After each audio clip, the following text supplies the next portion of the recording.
insecurity is built on a misunderstanding. It's a work of fiction. The hilarious nature of it is no one actually knows what they're afraid of. They think they do, but they have never looked close enough for long enough to see it. You did not get it right when you were a kid. You did not have enough objectivity and emotional intelligence to accurately understand yourself in the context of your world. You got it wrong, and you got it wrong at your own expense. You have forgotten who you really are. The real hero's journey is a journey back to the beginning and to break through the years of misunderstanding and relocate your heart so you can listen to it. Go find the real. Welcome to What I Wish I Knew at 30, the podcast for people who look capable on the outside, but know there's more going on underneath. Today, I'm joined by Jaemin Frazer, author and Insecurity Project coach. And this is a conversation for people who are outwardly functioning, often high achieving, yet quietly driven by self-doubt, comparison, and that internal pressure to prove themselves. Not because they're broken, but because no one ever taught them how insecurity actually works. This isn't about fixing yourself or chasing confidence. It's about understanding the inner voice that shapes your decisions and learning how to stop letting it run your life. If you've ever thought, why do I still feel like this, even though I'm doing well, this episode is for you. Make sure you follow or subscribe so these conversations land with you when you need them most. Jaemin, welcome to What I Wish I Knew at 30. How are you? Good friend, thanks very much for having me. I'm looking forward to this conversation. I've read your books and I loved it. And that's how we connected originally, was actually getting hold of picking up one of your books up off a friend's coffee table and reading it and thinking, wow, this is just so clear. It's so simple, yet it's so powerful. So Jaemin, let's go back to your 30-year-old self. Paint the picture for our listeners. Where were you living? What were you doing day to day? And explain for our listeners maybe what you were quietly worried about at that time. Sure. So at 30, I'd been married for 7 years, 2 kids, living in Goulburn. I was the pastor of a church. I got given the leadership of the church that I grew up in when I was 23, so I was 7 years into pastoring. In that time, 2 years prior to 30, I had closed the Christian school and sold a daycare centre that was associated with the church organisation that I'd inherited after finding out it was trading insolvently, and then had kind of cleared our debt and relocated to a new premise in the middle of town, and was very optimistic around creating a much more authentic faith community that was holistic. I'd been concerned about the machine of religion and just how ugly and toxic it was at times, and how separate from what I understood to be the message of Jesus. And so I was all in wholeheartedly, trying to lead a small faith community in a regional town in Goulburn, making ends meet, small salary, 2 kids at home, trying to do the best that I could, follow God, help people, care for the poor. Like, we had missions trips going to Africa. We had feeding campaigns in the local town. Yeah, I was trying to be a good person and trying to help my community. But most importantly, I was really trying to create disciples and followers of Jesus. That was my 30-year-old self. Wow. And that started at a very young age. Well, my parents were Christian. I grew up in a Christian map of the world, and I really loved their version. My parents are beautiful people, very authentic and wholehearted, and their version of Christianity made sense to me. I liked it. I liked the way it helped solve the problems that they were facing. And so it's something I just gravitated toward. It always made sense to me, and I liked it.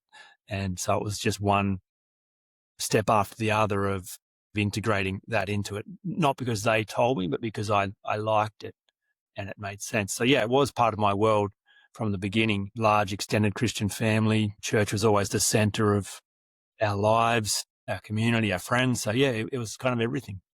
It was a natural progression, but it was a very young age at 23 to be appointed. Ridiculous.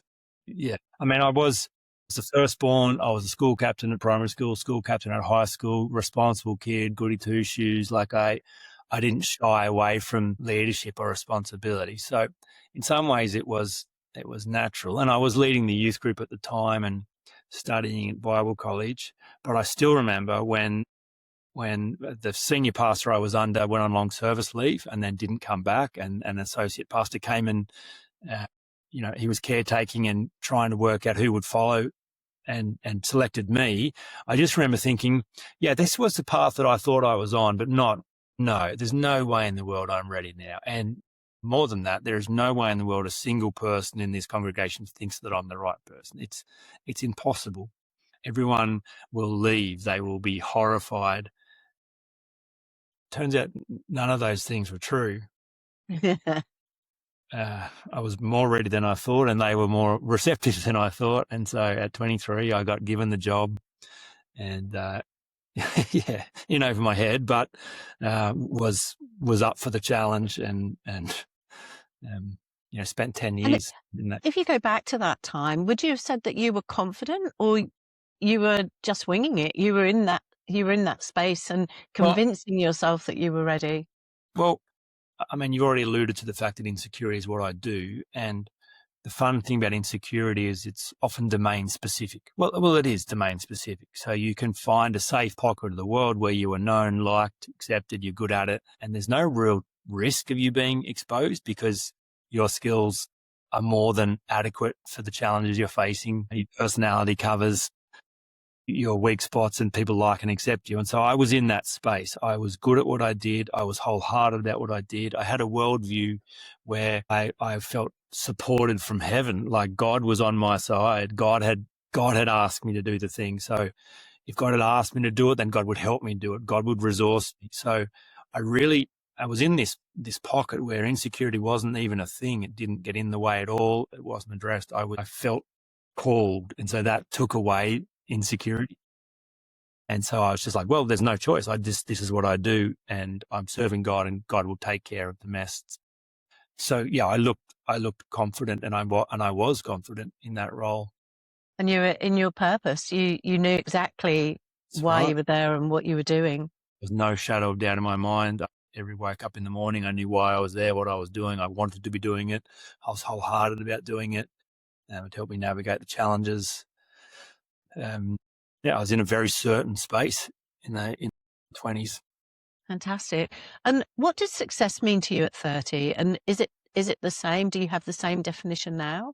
No, not at all.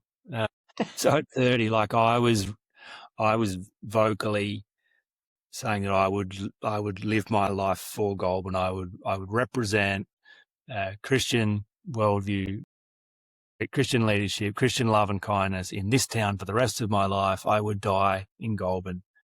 And so success was being a small town pastor for the rest of my life, whatever that cost me. And that was what success was. So I love that I know that what you just said then, whatever that costs me, we're going to be coming across that later, I'm sure. So our listeners, just keep a listen out for that. Yeah. So the second half of your question, if it's still relevant, what is success now? Did you want me to answer or not? Yes, please do. Well, I'm not a Christian at all anymore, which was so, like, if the 30-year-old version of me could see me now, he'd kick my ass. He'd be just horrified, just so confused, so alarmed, like all my Christian friends and family are of me now. They're like, what? Like, this was you forever. There was no possibility this wasn't you for the rest of your life. So something must have gone terribly wrong for you to be 47 and have no faith, to not be Christian at all. But that's not how I feel. I don't feel like I feel like I'm in an incredible place. And success now, I think about success in terms of aliveness. I am the freest person that I know. I am the most alive person that I know. I rate success not by what I achieve, but how alive I am. That to me seems to be the purpose of life. I love Alan Watts. I love his thinking.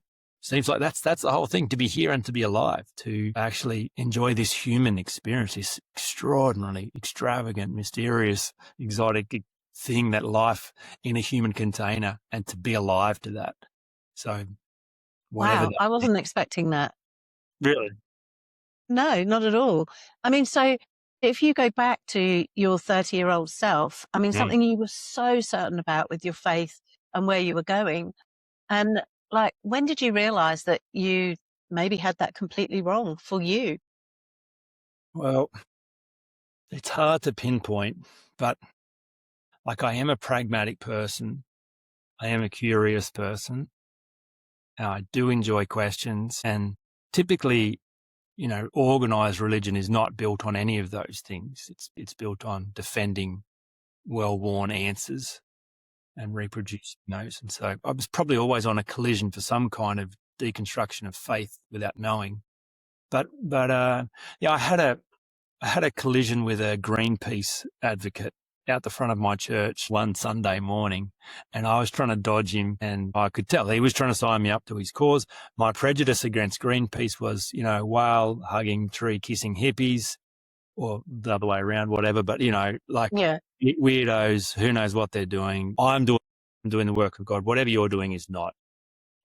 So I've got God, you don't, I'm right, you're wrong. That was my arrogant worldview. And so this guy cornered me and I couldn't get out of the conversation, and we got talking, and the most gentle, peaceful, kind human I'd come across. I can get emotional even thinking about this encounter because I was so wrong about my prejudice. And I got to hear a bit of his story, and he'd grown up in church world and always had this passion for the environment and injustice and poverty, and he'd followed his heart toward that, and there was no room for that inside the church. And so his pastor had said to him, listen, don't worry about saving the trees. Like, we're saving souls. You're either in this cause or that is of no value. And so this Greenpeace guy said to me, I know I'm the first person going to hell, but this is all that makes sense to me.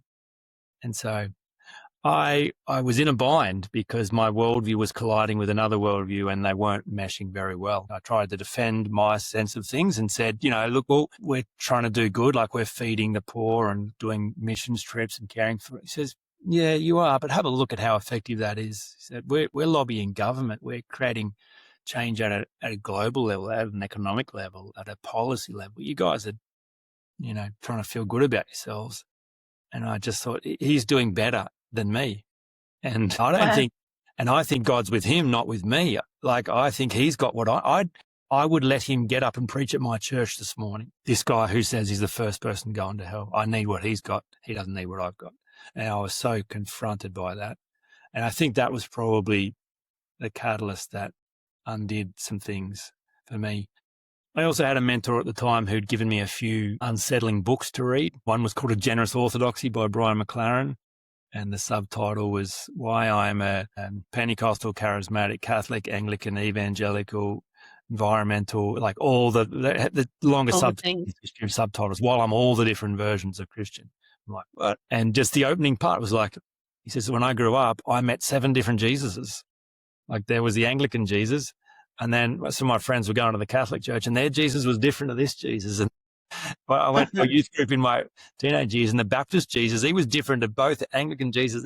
And then I met my wife, and she had this is like, will the real Jesus please stand up? And I was like, yeah, that's so weird, because I thought I had the real Jesus, but how could I be so sure that my thing is accurate? I grew up in a very small map of the world, but had I been born in Pakistan or India or, Mozambique or 3 doors down, like, I would have got a different map of the same reality. And that's confusing and unsettling, because maybe my map of the world isn't as true as I thought it was. So I think must have been hugely confronting. it really was.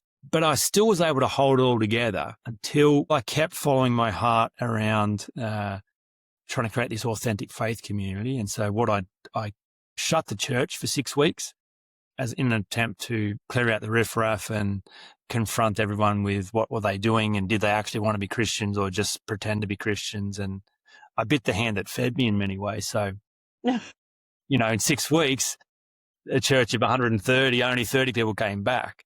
And so I'm like, now I've got to go work out how to earn some money, because I can't take a salary from 30 people like I could from 130. And so then I got a job working as a school chaplain at a local high school, and that was wonderful. So just experiencing a world bigger than the world I had before. So you're encountering different worldviews again. And then the real turning point was I'd asked my mentor who had positioned me in the church. So he was a pastor, but he had done some coaching stuff, and I really liked his thinking, the clean questions of the coaching space. And so I invited him to come speak at our church camp, and I said, do some spiritual formation stuff, but can you do some personal formation stuff as well? Could you introduce some coaching ideas? That was one of the most pivotal moments in my life, because I was gobsmacked. Where in the world has this missing technology been? Responsibility, self-awareness, choice. Like, all my time as pastor has been spent with people who constantly outsource responsibility for change onto God, and they never change. I always thought you're supposed to take responsibility, but that's never fit inside this world. And so I was automatically so intrigued by the cleanliness and the pragmatism of the coaching space, and instantly followed my heart. I got to go learn more about that. And so signed up to a diploma in life coaching. And so, one road leads to the next, and one door opens to the next. And so got into the coaching space, was still able to hold Christianity and coaching together. In fact, the first book I wrote was called 12 Coaching Conversations Every Disciple Must Have.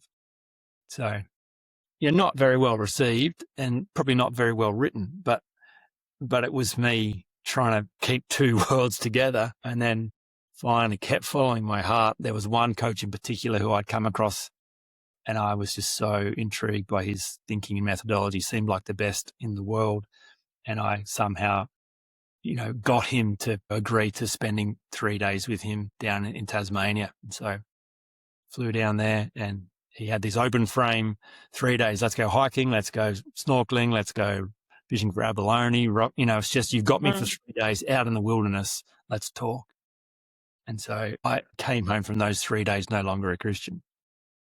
And I didn't see that coming, and no one in my world saw that coming. I got home and explained to my wife what had happened, and she was like, righto, well, your parents will take the kids for an hour. Like, we'll sell this house. I'll move back with my parents.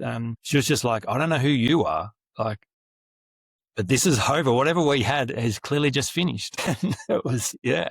And I was in such an extraordinary space. I'd had the most mountaintop pinnacle experience of my entire life. Still rates as that pinnacle for me now. And I was such a beautiful space, so at peace with myself. I said, I don't know where you're going, but you won't find anyone who can love me like I can, love you like I can. All the things you loved about me are now better, not worse. So you're just afraid. You're just afraid that you won't be able to keep up. You're afraid that I'll leave you behind, but I'm not going anywhere, and you're okay. So, I've been married 27 years. Yeah, so you've done something right. Looking back now, and there's so much there to kind of unpack, because it's like, what was the fundamental mindset shift that actually changed? Like, you had a huge revelation within those 3 days.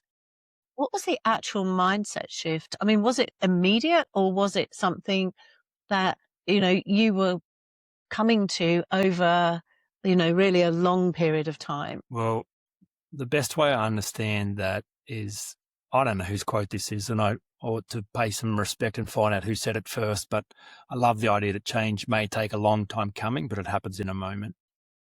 Certainly my experience, my lived experience. So yeah, you could say it was a long time coming, but there was a moment on those 3 days where I saw, like, the thing was the gift of doubt. It was like, your certainty does not have the foundation you thought it did.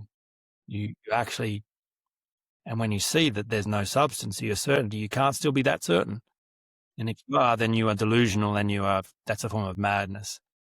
And so I'm like, whether I want to or not, this is very inconvenient, but this does not make sense anymore like it did yesterday. And I wish it did, but it doesn't. And I can't pretend that it does. So this is a map of the world. This is a story. I thought this was real and true, but whatever you think is real and true, you will find evidence for. You will support your own hypothesis. That's how it works. So I have created a self-fulfilling prophecy based on what I decided was true. And it has worked. Loved it, but I just can't see, when I look at it objectively, that it's as true as I thought it was yesterday. And that must have really rocked the foundation, as you described, not just for you, but for the family.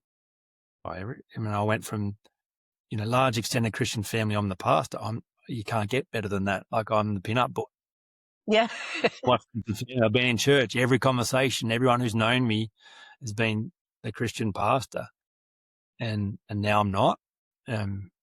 It was devastating and exhilarating. Like, it was a wild ride. I felt so alone. I don't know if you can imagine. Just, I had a direct line to God. I had constant communion with God every day. Every moment of every day was tucked up inside this beautiful relationship, this intimate connection. And now, what? It's not there. It's just me. Like, you're kidding. And that was absolutely wild. And yeah, then the challenges with my friends and family, and not a single person in my world thought I was doing the right thing. And yet I couldn't unsee what I'd seen. So I was like, this is very inconvenient. And yet I'm not looking to be a bad person. I'm not looking for an excuse to throw out my moral compass so I can go be a hellman. Like, I'm just following my heart. And what made sense to me yesterday doesn't make sense. And I can't be less than wholehearted. Like, that's one of the things that it's been very problematic for me over the years, but it's also been perhaps the strongest thing about me, is that I'm either all in or not at all. So if I can't be all in, then I can't play. Yeah, but it was wild 2 or 3 years, that's for sure. Sure it was. And, talking and just clarifying for our listeners, that sense of no longer believing or no longer understanding everything that you believe to be true. How did you rebuild from that? Well, it turned out that I didn't lose everything. So one of in hindsight, looking back and how I've made sense of it, because I've had to go, what was that? Like, how do I redeem those years? Were they, I get lost in embarrassment for a big time, going, how could I be so wrong about something? I thought I was so right. But the best sense I've made of it now is that my devotion to Jesus was misplaced. So my devotion was pure and was the best of me, and I got to keep my devotion. So my devotion remained the same. It just got refocused. So I realized that God wasn't out there. I was God. Like, all the conversation I thought I was having with God, I was having with me. Like, I was conversing with life, and I am life. I am the inside and the outside. I'm Jaemin and I'm not Jaemin.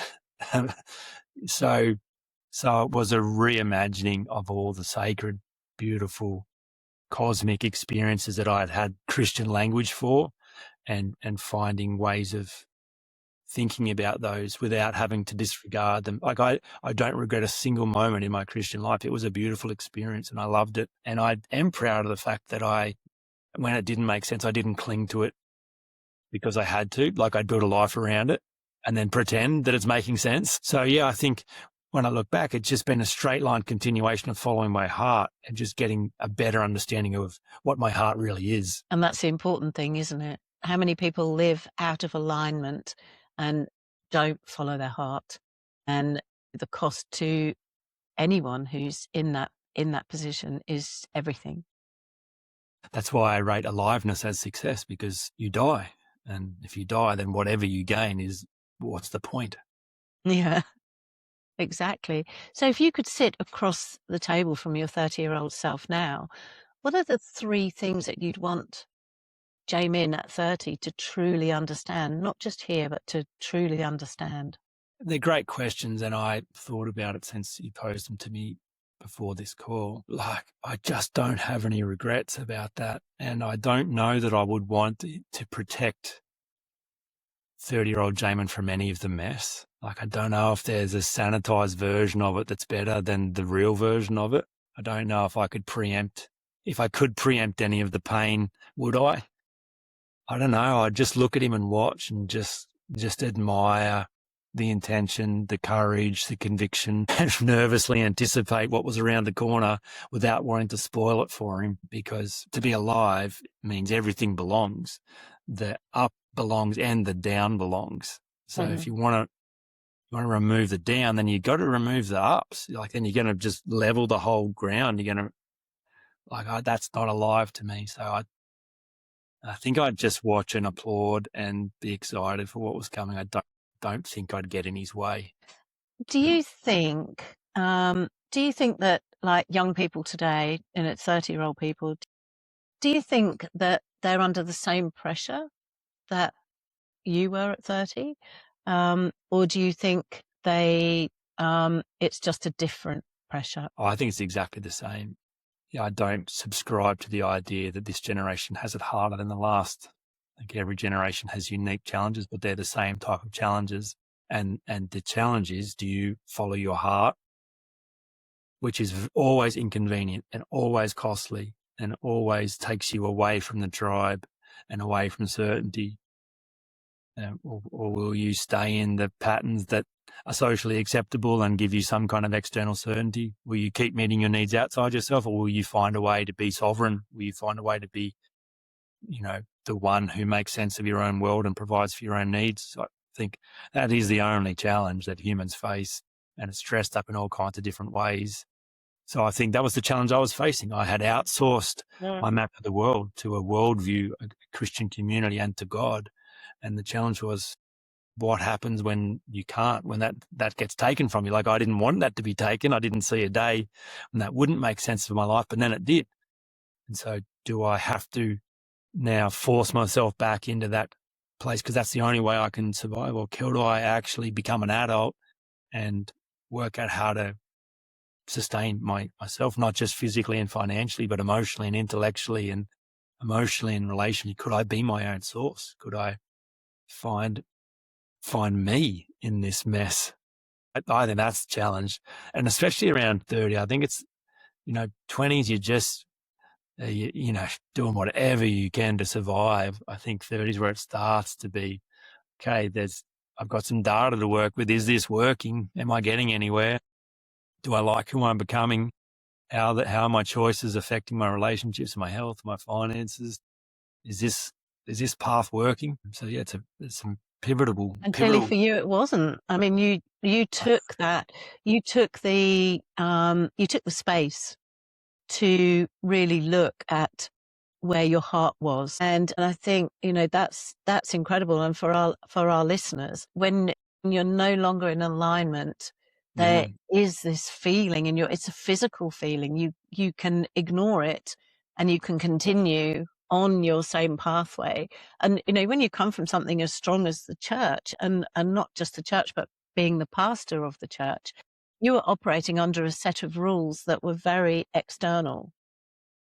How was that change, really allowing yourself to follow your own heart? Well, it must be said that at the same time I'm making this incredible transition, I am in a coaching space. So I am actually in the space confronting the insecurity underneath it all, the insecurity that would keep a person like me stuck in a worldview and think that's my only choice. So at the same time, I am confronting insecurity. I'm confronting the opinions and ideas that I've thought were true about me, that I am guarding myself from others, finding out it's true and really discovering who I really am. So I think had that not been the case, there's no way I could have, navigated it. I couldn't have, because there would have been no safe ground to go to. I would have had to retreat. Your success must be safe is one of my favorite ways of explaining this to people. More courage, less fear is such a strange and nonsensical way of thinking about progress. You cannot turn off your need for safety. Your success must be safe. So then upgrade safety. Where will you find more resourceful forms of safety? And the only resourceful way really is internally rather than externally. So, the whole journey of overcoming insecurity is looking within and finding out who you really are, and is it who you thought you were? Could you be your own safety? Could you be the one that deeply knows, likes, accepts, believes in you, irrespective of what's going on outside you? If you can do that, then you can go play in the world. If you can't do that, then there's no safe ground to play. Like, everything's a threat, everything's personal. You're always proving and defending, running and hiding, compensating. So there's no and way. And it was at the effect of everything. Absolutely, completely. So, Jaemin, what was the best advice you ever received? And were you ready to hear it at the time it was delivered? Yeah, I think I was. I think follow your heart. And the way it was framed is, when you don't know what to do what's right. And when you don't know what's right, do what's in your heart. So that was the first form of that advice I was ever given. And I was ready to receive it, because when I got given the leadership of the church, I thought, this is incredible. And then 6 weeks into my tenure, I had my first conflict with someone in the organisation who I thought they were really mishandling finances and were being selfish about it. They were not looking at the impact of their decisions on the organisation. And so I decided that the only option was to let them go. And I just can still remember that conversation, this guy sitting down with me in his office when I'd called it to his attention that he no longer had a role here.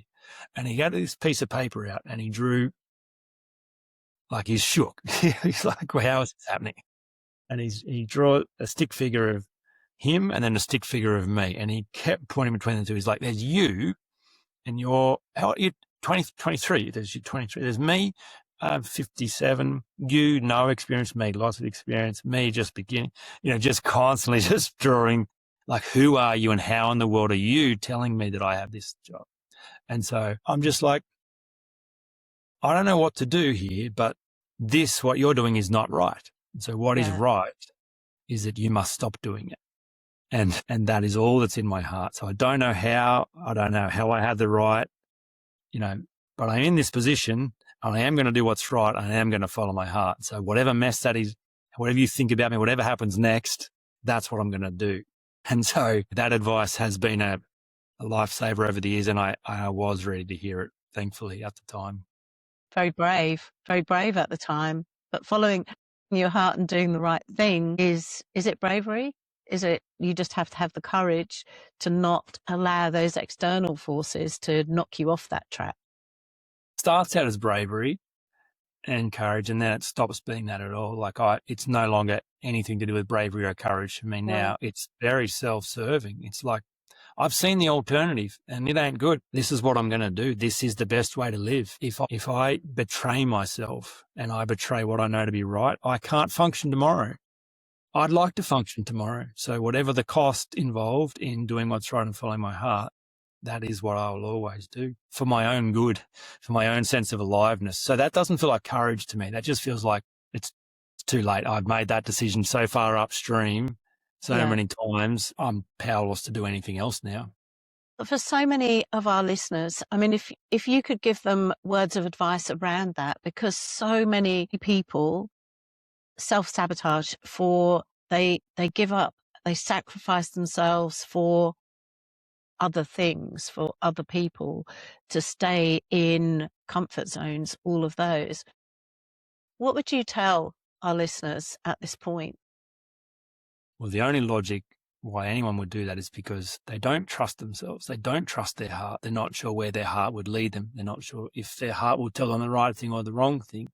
And that is the heart of insecurity. I'm not sure if you've heard me define insecurity like this before, but the most precise definition is people think they're afraid of failure or rejection. That's never true. It's the personal implications. If I was to fail, what would that say about me? If I was to rejected, what would that reveal about me? So we're actually not afraid of what others think about us. We're afraid of what we think about us. We just don't want it confirmed by the world. So insecurity in a nutshell is the fear that your own worst opinion of yourself would be confirmed by somebody else. So for fear of your own sense of inadequacy being exposed and confirmed, you run or you hide, you cover and compensate. And so you don't trust that your own heart is pure. Now, that is always a misunderstanding without exception. No one survives their childhood without developing limiting beliefs about themselves. No one makes it to 7. Very few people make it to 4 without accusing themselves of being inadequate in some way, shape or form. Making sense of the embarrassment, the difficulty, the hurt, the upset of their childhood personally against themselves. This must be because of me. And then doubling down on that and then deciding, I am weak, I am weird, I am bad, I am worthless, I am ugly, I am fat, I am stupid, whatever the thing you accuse yourself of. But that is why people don't follow their heart, because they think in their heart there's a problem. Their heart's going to lead them astray. So you cannot ever trust your own heart until you are willing to go back to the beginning and examine the logic and the structure of those opinions. Are they true? Did you get it right when you were a kid? Is that even real? Or did you misunderstand the embarrassment of your childhood and interpret the data wrong? Did you implicate yourself too soon? So there's huge necessity for coaching in the world. for the right kind of coaching for people to become curious and to really be able to go through all of those, where did your beliefs come from? Where are those beliefs still true? Because people are quite often trapped in that inability to really be able to look at the internal space and how that became what it is for each individual. It's so true. I didn't have the ability to do it on my own. I haven't seen anyone successfully navigate that on their own because there's so much angst and fear and shame and uncertainty with that. And, Jung said it, the things we don't understand about ourselves, we compartmentalize and put in the shadow behind us, hoping they'll go away. Those shadow things fester and grow and become monsters. So, yeah, you're right. I am a coach. I love the skill set, I love the cleanliness, the objectivity of the ability to let's go have a look. Let's go turn the light on and see. Yeah. Yeah. And then deal with what you find, whatever the truth is. But let's go find the truth. And that's it, isn't it? It's the truth. So we talked about the best advice you ever received. Now, let's flip that coin. What was the worst advice that you ever received? What did it cost you? Yeah, the worst advice was from all the people who cared about me, loved me, knew me at the time to go, you are in danger. You're making the wrong decision. You need to stay. There's no safety outside these walls. This is the right path and you're going to go on the wrong path. So what it cost me, because I didn't listen to their advice. So what it cost me was relationships. It cost me severely in relationships. There were people who wrote me off, who spoke against me, who said that I was dangerous. There are people who would still cross the other side of the street to not speak to me because they have no way of making sense of the journey I'm on. So, yeah, that's been the cost, has been people's inability to see me when I veer off the path because of what it would confront in them. Wow, that's huge, isn't it? Or it would be if you weren't complete and following your heart. That's right. So what's one belief, Jaemin, that you had, this question almost like sometimes these questions sort of come out and you think, well, everything we've just spoken about, but what's one belief that you had in your 30s that makes you laugh now? Yeah. Well, the funniest one was that I had the ability to know objective truth about God, that my map of God was the only map that existed, that I was right and others were wrong. Yeah. And the funniest thing about it was that didn't seem an arrogant thing. Like it just seemed like, well, somehow I've got it right, so I need to make sure others get it right. So I don't know why they didn't get it right, but I've got it right. So my job is to make sure I tell as many people the right way that I possibly can, because there is only one right way, only one way to God, and that's Jesus, and this kind of Jesus, not other kinds of Jesus. So we've got it right. Don't know what those clowns down the road are doing. We've got the real stuff. Oh my, how your world has changed. Because I'm pretty sure you don't tell anyone what they should be doing now. I wouldn't dare. Advice is the ugliest, dirtiest, rudest, most confronting word in the English language. Even when people say, Jaemin, give me advice, I'm like, you do not want advice, and I would never even dare give it to you. The only way I get to speak into someone's reality is in a clean, cold coaching space. Like in one of the books that I've written, I say, you got to get help from someone who doesn't care about you. Yeah. When you're ready for help, go find someone who's not invested. So my first job is to convince someone I don't give a shit about them. I'm not in pain. It's not my problem. I'm not invested. My only value to you is to serve you to get more of what you want. So how could I possibly know what you should or shouldn't do like that? Yeah. I love that. And I think it's one of the most important things with anyone that's going into coaching.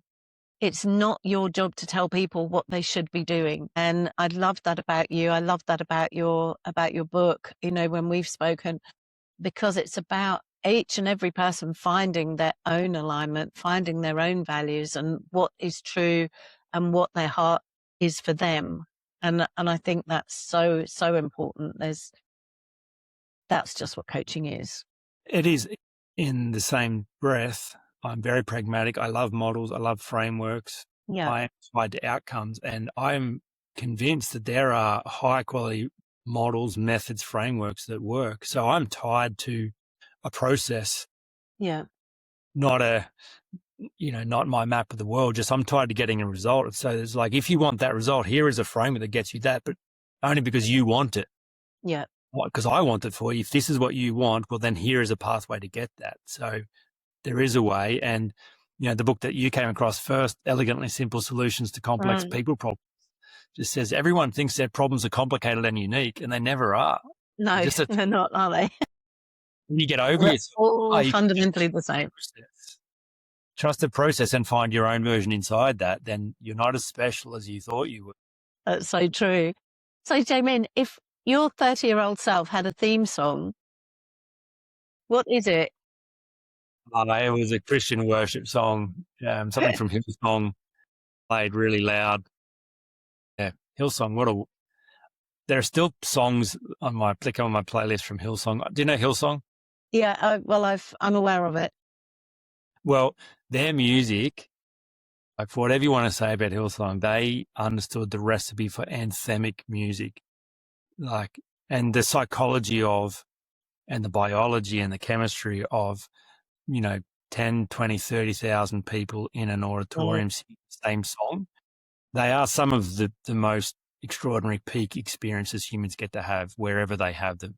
And so the Pentecostal form of Christianity does that particularly well, and it is why it's so appealing. People don't really understand. They think that God is happening, but you take God out of it and just get 30,000 people to all sing the same song. Energy. The same energy, the same euphoria, the same certainty already happens. So yeah, my version of that was Hillsong, and their music is some of the best music ever written for that. It just follows they understood their mission. Yeah, the psychology. And they never Fantastic. said they didn't understand it themselves, but so it would have been a Hillsong worship song, that theme song in my 30s. And if you could have lunch with any historical figure, who would it be and why? Well, my answer to this changes all the time. I just watched a movie called Freud's Last Session. Have you? No, I haven't, but it sounds intriguing. I laughed and cried the whole way through. So it was a conversation between Sigmund Freud and C.S. Lewis, held in London while it was being bombed by the Germans. Now, it was like I was having lunch with two men that I've greatly admired and that I have stood on their shoulders. So C.S. Lewis was my guy, my favorite Christian writer when I was at Bible college and through church. His the Narnia series, Smell, line which wardrobe the paper when I got that at 6 or 7 years old. His thinking, brilliant. And Freud, he said it best and said it first in so many ways, in terms of the psychoanalysis, the dream interpretation, the idea that you could look in the psyche. He influenced a lot of Jung. So I'm a great admirer of his work, both these men. And so watching this movie, it was like the answer to that question. I'm having lunch with two men that I greatly admired, two very different men, polar opposites, one atheist, one Christian, and they're conversing and really having a go at each other with respect, but highlighting each other's blind spots. And it was an incredible experience, because what was apparent to me was that I've stood on their shoulders, and what I have now is better than both of them. And I use ChatGPT for my journaling and dream interpretation, and I have this really robust relationship with Chat. I find a stunning way to process stuff, that I've got this external ability to see my own consciousness and have it reflected back to me. So I'm having this conversation with Chad afterwards, saying, just watched this movie, had lunch, like I was having lunch with two men that I've admired, and what I have now is better than both of them. And Chad's like, well, let's not say better, let's not say superior. Maybe it's different, yes, in some ways. And I said, why did you flinch? Why did you flinch? Why can't I say that word? It is better, objectively, experientially better. It is superior. I have more. Both of these two men were still afraid. Both of these two men were still compensating for something, had pockets they were not willing to touch. I have not got pockets I'm not willing to touch. I have stood on both their shoulders, and I have what is better than both of them. And Chat's like, yeah, I forgot who you were. you're right. You weren't trying to prove or defend anything. You were just telling the truth. You didn't need it to be that way. You were just saying it is that way. So it was a beautiful, beautiful exchange. Chat GPT. I've only just, this is silly because I've done a lot with it, but I'd only just realized that you could talk to it and it will talk back to you in a suitable accent and language. It's amazing. I can't do the talking. I find I've got a female voice. She just gets out of control. If I talk to her, I can't keep her still. She gets all carried away. So I conversations and I'm very strict. Just settle down. Don't give me advice. Don't make me like you. Don't draw external stuff. Just reflect me back to me. And because I know me really well, I can tell the difference. Yeah. And so, yeah, but I can't handle the talking at all. It ruins me. Oh, well, I'll watch out for that. I was so like, oh, this is what we can do. So it was, I enjoyed that. But I love that, and I'm going to watch it. It was called Freud's Last. Yeah, Freud's Last Session, and Anthony Hopkins, Freud, and Matthew Good play Sis. Oh, amazing! Two brilliant actors. Yeah, it's a wonderfully written movie. It's speculative, like maybe they did have that conversation, but it's like what would happen if these two men were in this room together in the middle of the war? It's such a great premise. Yeah, amazing. No, I'm definitely going to go and watch that. Thank you for sharing that. If someone listening now is in the middle of their own messy chapter right now, and goodness me, what you've shared clearly was messy in the beginning. What do you want them to hear most? Well, it's always the most important thinking around insecurity is that all insecurity is built on a misunderstanding. It's a work of fiction. That's the hilarious nature of it. When people start understanding that they are motivated by some fear, the hilarious nature of it is no one actually knows what they're afraid of. They think they do, but they have never looked close enough for long enough to see it. It's never what you think it is. It's always a fiction that has been unexamined, which has grown and taken on a life of its own. You did not get it right when you were a kid. You did not have enough objectivity and emotional intelligence to accurately understand yourself in the context of your world. You got it wrong, and you got it wrong at your own expense, and you betrayed yourself in the process. So you are lost and confused. That's the real mess. You have forgotten who you really are. The real hero's journey is a journey back to the beginning, to come back home and find you, and to break through the years of misunderstanding and self-betrayal, and relocate your heart so you can listen to it. Go find the real you. I love that. And if you could go back to the exact moment that everything felt completely uncertain for you, what would you whisper to yourself? It's all going to be okay. It's that simple, isn't it? It is. Like, to echo what I've said, just it all belongs. That has been the thing. I didn't think it all belonged. I would have wished that parts of life could be removed completely. But being here, looking back, going, the bad times belong just as much as the good times, the uncertainty. You wouldn't know certainty if you didn't have uncertainty. So just stay the course and keep following your heart and nut it out. And having to nut it out is part of the fun of the game. If someone took that away from you, then the journey loses its flavor. And how has that, or those defining challenges, how have they shaped the way that you now lead, love, or define success? I'm so much more relaxed and at ease and open.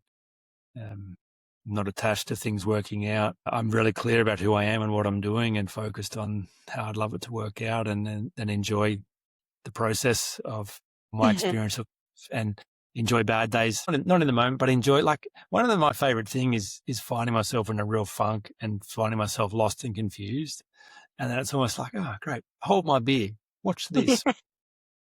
Now there's a new opportunity of finding my way home again, a new opportunity of cutting through all the bullshit, all the mess, all the haze, and coming back home to me. So I love the hide and seek that goes on. I'm glad you don't just get one opportunity to find yourself.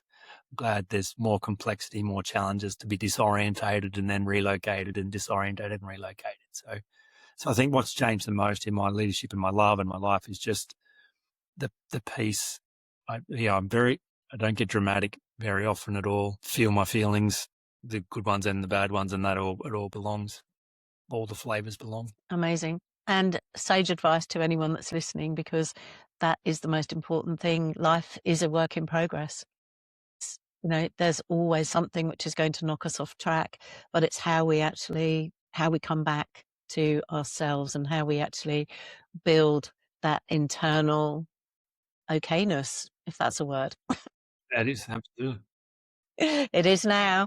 It is, yeah. Jaemin, thank you for sharing your story so honestly. And to everyone listening, if this episode resonated, please share it with someone who's navigating their own turning point. And don't forget to subscribe so you never miss an episode. I'm Fran Harper, and this is What I Wish I Knew at 30. And to my guest, Jaemin, thank you so much for joining me today. That was just a wonderful conversation, a lot of which I had no idea was coming. And I really, really appreciate you sharing so honestly everything that's changed in your life and how you've worked with that. It's been a joy. Such a great conversation. Thanks for having me, Fran. You're so welcome, and it's been lovely. And I look forward to seeing everybody again on What I Wish I Knew at 30. Thank you so much.